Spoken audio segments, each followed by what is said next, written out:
Okay, thank you very much. And welcome to the pre-event press conference here at the 6 Hours of Shanghai, the penultimate round of the 2016 FIA World Endurance Championship. And our panel from left to right, Romain Dumas from Porsche team, Oliver Jarvis from Audi Team Yours, David Cheng from Baxi DC Racing Alpine, Tom Blomqvist from ESM making his debut this weekend, Nicky Tim from Aston Martin Racing, and Ruby Aguash from AF Corsa. Gentlemen, thank you very much for your time, and welcome to Shanghai. If we can start with Romain first. Romain, you've led the championship from the very beginning, from Silverstone, and victory at Le Mans, that fantastic win at the Le Mans 24 Hours.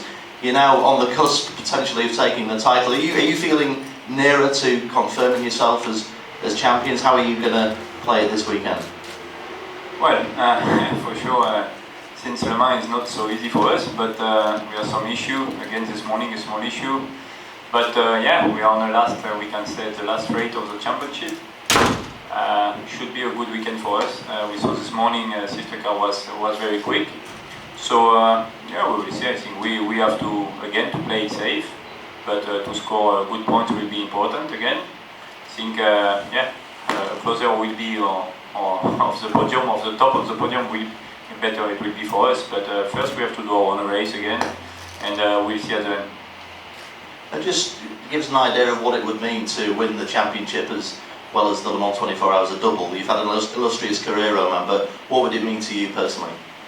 First we have to do it, after we speak about. Yeah, I mean, it's a great field, you know. First of all, I think very high competition this year. Remember me some years ago in America when it was a lot of manufacture, and we have to push for that. For sure, when you are a driver, you want to win, but we can see, you know, it's important to take this championship this year. We have a good opportunity, so we have to take it, and that's it. Thank you very much, Romain. Good luck this weekend. Moving over to Oliver. Oliver, obviously the headlines and the news dominated by the announcement last weekend of Audi's withdrawal from endurance racing. Just give us a perspective of what Audi has done over the last 18 years. A fantastic set of achievements. You know, they're going to take a long time to be beaten a lot of these records. Yeah, I mean, it's a sad end. It's a bad end after, you know, it's a sad end after 18 years. I think they've had an incredible impact on sports car racing, and not just sports car racing, but the whole motorsport community. I think, you know, they've been in the WEC from the start. Of course, you know, their record at Le Mans is well known, but I think, you know, being such a big part of the WEC from the very start is somewhat forgotten purely because of their record in Le Mans. But you know, it's going to be a huge loss to not just the championship, but to motorsport as a whole. But the great thing is the championship's very strong. It will survive without them. The racing will go on. But it's going to be sad. A sad end, I have to say. I think there's going to be a lot of tears in Bahrain. It's been such an incredible project. It's been a privilege to be part of it, and it's really been Dr. Ulrich's baby since he's been head of Audi Sport. So, you know, for myself, it's difficult to put into words how we feel, because, you know, we're all aware, we're all discussing it, but we've still got a job to do, 2 races to go, and hopefully 2 victories. We've got to take the fight to the number 2 Porsche. You need a big point swing, of course, in the last 2 races, but it's still possible. Again, what's the mindset going into these 2 races? Nothing to lose in lots of ways. Yeah, I mean, like you mentioned, it's still possible. It's very difficult, but mathematically it's still possible, and while that's the case, we won't give up. But you have to say, barring any major issues for the number 2, as long as they're sensible and stay out of trouble, they can afford to finish 3rd and 4th and still wrap up the title. So for us, we simply have to go out and try and win the last 2 races, not just for the championship, but also to end, you know, the 18 years of Audi and sports car racing on a high. So I think for us it's simple. You know, we give it everything we've got. We've got nothing to lose. You know, 2nd or 3rd in the championship, in the end, it won't make a huge difference. It's the win we were aiming for. But they've done a fantastic job all year, so full credit to them. It's now up to us to try and nick it at the last hurdle. Thank you, Ollie. And Romain, actually, just going back to you, you're in the unique position, I guess, of having raced for Audi and Porsche as well. You won Le Mans 24 Hours and lots of other races with Audi. Your thoughts, obviously, on what they've achieved in endurance racing over the years? Yeah, Le Mans, you can say on the past it was for a long time a Porsche story, but after it became a big Audi story. And yeah, I think these two brands, are really linked to Le Mans 24 hour, to endurance. They made the sport for a long time. You don't have to forget that in Europe and also in America. They support endurance like hell. Credit to Dr. Ulrich, who was always very fair with driver, with teams and so on. And yeah, it's part of the game, unfortunately, and it's like that. Thank you, Roman. Moving over to our first LMP2 driver of the afternoon, David Cheng. David, great success last weekend in the Asian Le Mans Series race at Zhuhai. Congratulations to you and the team. I know there was a big race for you, and another big race straight afterwards here this weekend. Give us an idea of how busy it's going to be for you, because you're going to be juggling lots of balls this weekend as a driver and obviously as the team co-owner. Yeah, of course, being the home race, I think it's a very important one for our team. And of course, I think everyone's been hearing Jackie Chan's coming to make an appearance and to support us for this race.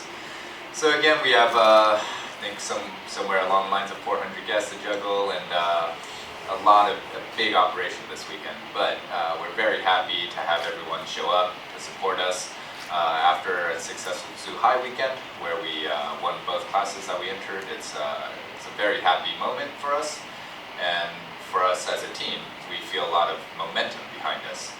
So of course we're going to go out and push. The competition, as always in LMP2, is very tough. But being on familiar grounds, I would say all of our drivers, all the drivers from my team is very familiar with this track. Paul Liu last year with a victory here, and myself and Ho Pin have done countless kilometers here. So it's we're looking quite strong. Just coming out of the gate this weekend in FP1, and we'll keep pushing for the weekend. And just tell us a little bit about Jackie's involvement, because we saw him at Le Mans, of course, and he's a huge name, a huge global star. And just tell us about the man himself. What's he like? Yes, of course. I mean, I've known Jackie for about a little over 2 years now. We actually started this racing project together as a team. Jackie's been a co-owner with myself in this project, and this Asian Le Mans team we just rebranded as Jackie Chan DC Racing.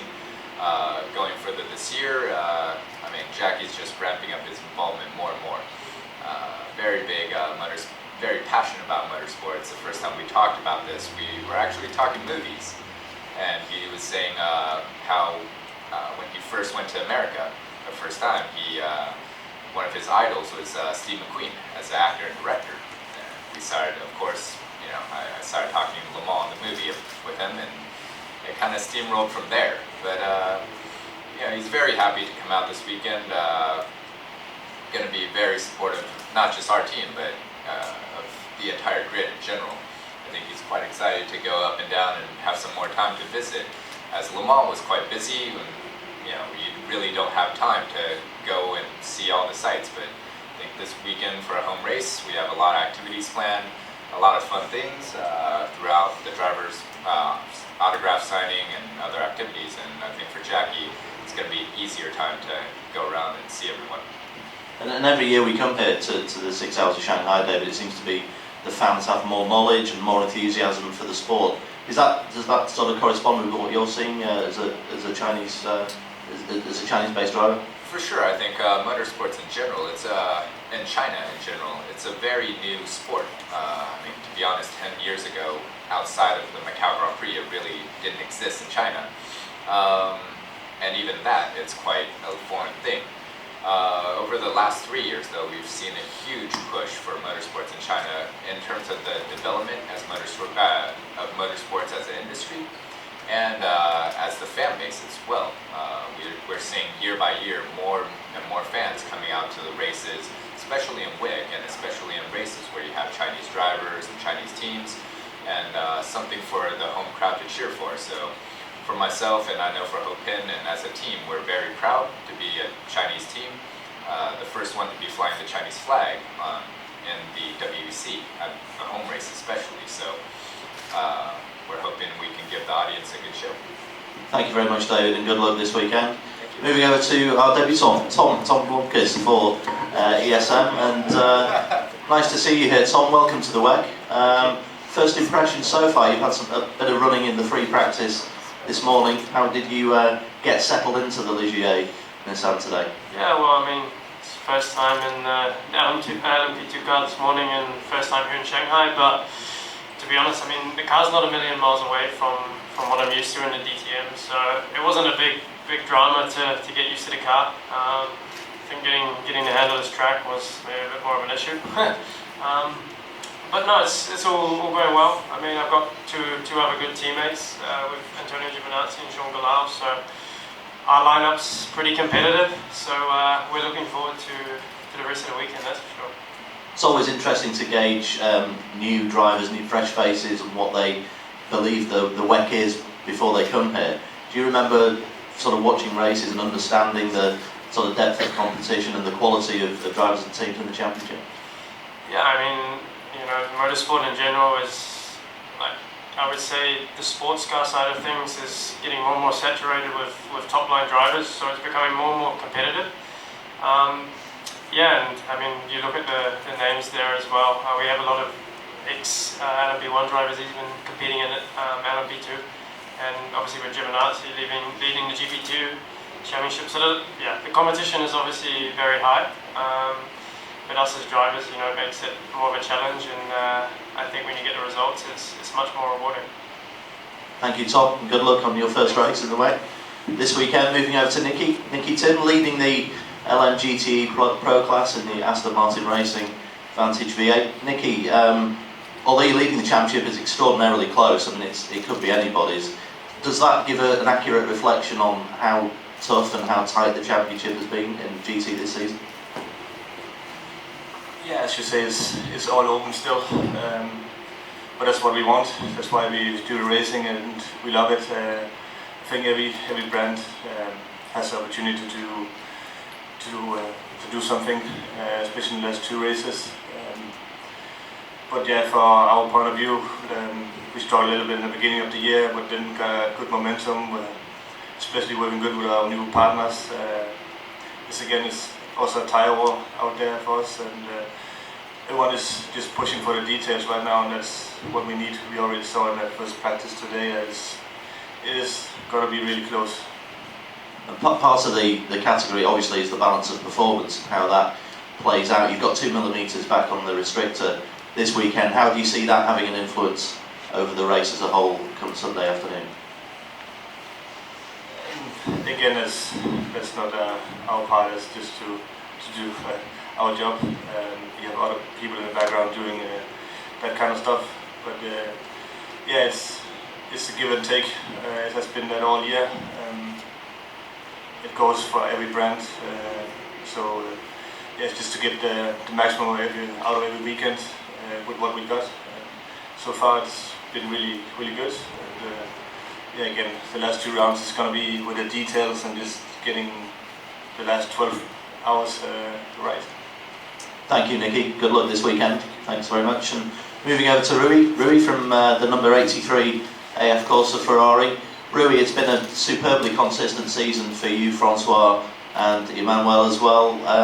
Talk us through the season so far from your perspective. It's been, like I said, very consistent. You've had 2 wins, or 1 win and a maximum score, and a host of podiums. Are you pleased with the way it's gone for you and your teammates this season? Yeah, I'm very happy with the season so far. As you said, we won the first race in Silverstone and we've been leading the championship since then.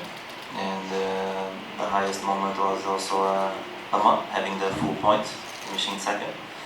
So we just tried to finish these 2 races without any inconvenience, to score points to win the championship.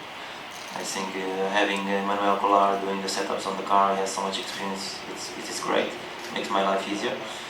And also he's coaching very well Francois.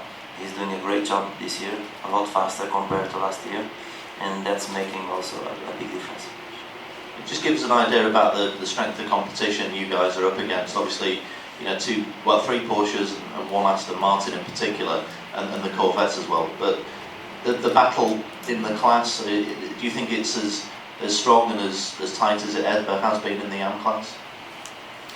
Well, you never know who's going to win the class now, even though Aston has won a few races, but at the moment it's it's tight, it's close, and depends. The big difference is also on the gentleman, how fast he can be, and we have to adapt to racetrack to racetrack.